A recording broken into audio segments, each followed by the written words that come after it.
ডেকে নিবে যেদিন আমারে, খাতে মাই মান মোর দিও। হায়াতের দিন ফুরালে কালিমা নসিব মোরে দিও। ঠিক কিনা? ও আল্লাহ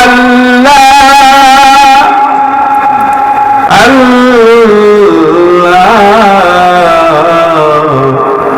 কালিমা নসিব মোরে দিও। ভগবান ভরেরা, ও যুবকেরা, বাড়িওয়ালারা, কোটিপতি বলেন আর রিক্সাওয়ালা বলেন, আর যে ব্যক্তি রিক্সা চালায় রে, সারাদিন মাথার ঘাম পায়ে ধইরা উপার্জন কইরা রিক্সাটা রাত্রে নিয়া ওই জায়গায় রাইখা দিয়া বাড়িতে আইসা খায়া দায়া ঘুমে যায়, কোনো চিন্তা নাই, টেনশন নাই। কোটি কোটি টাকার মালিক রাত বিল্ডিং এর ছাদের উপরে ঘোরাঘুরি করে রে, মাথায় তার ঘুম নাই।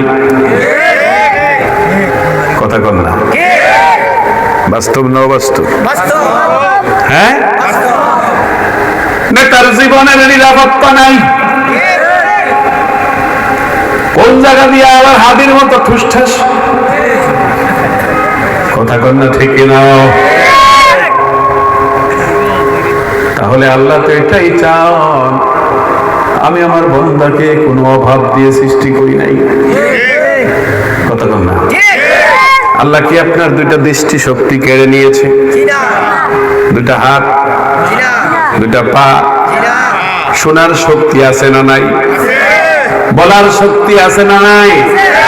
হাঁটার শক্তি আছে না নাই? তাহলে কবে আর আপনি শুনবেন?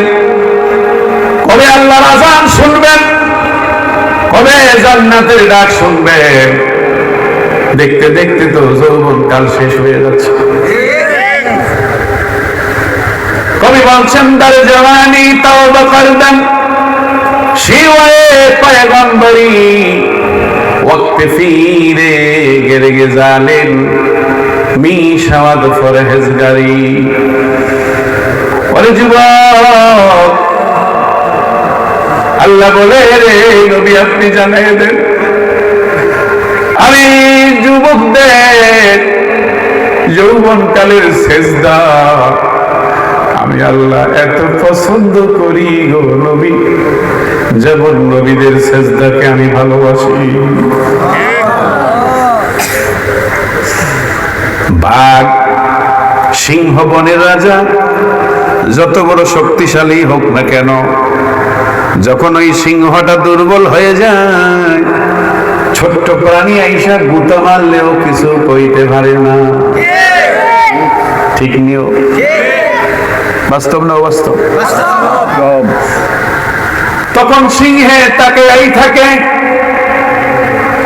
আর বলে আমার শক্তি শেষ হয়ে গেল, এই জন্য আমাকে এমন করলি, যদি আমি আগের মতো থাকতাম। কথা কন না? ঠিক? কিন্তু আর কি সিংহ সেই শক্তিশালী হবে? কথা বলেন না কেন? আর যুবক ভাই আমার, ও কিশোর বাবারা, ও যুবতী বোনেরা, আল্লাহর রাসূল হাদিসের জন্যই বলেছেন 7 প্রকার মানুষকে আল্লাহ কিয়ামতে আরশে আজিমের ছায়ার তলে জায়গা দিবেন। এর মধ্যে 2 নম্বরে যাদেরকে ডাক দিবেন তারাই হলো যুবক। কারা? কয় নম্বরে? 1 নম্বরে ডাক দিবেন ন্যায়পরায়ণ শাসককে, যেই বাদশা ন্যায়পরায়ণ, যেই ইমাম ন্যায়পরায়ণ, যেই দেশের নেতা ন্যায়পরায়ণ, 1 নম্বরে তাকে আল্লাহ ডাক দিবেন, ও মত আসরে আস, আমার আরশের ছায়ার তলে বৈশা যা।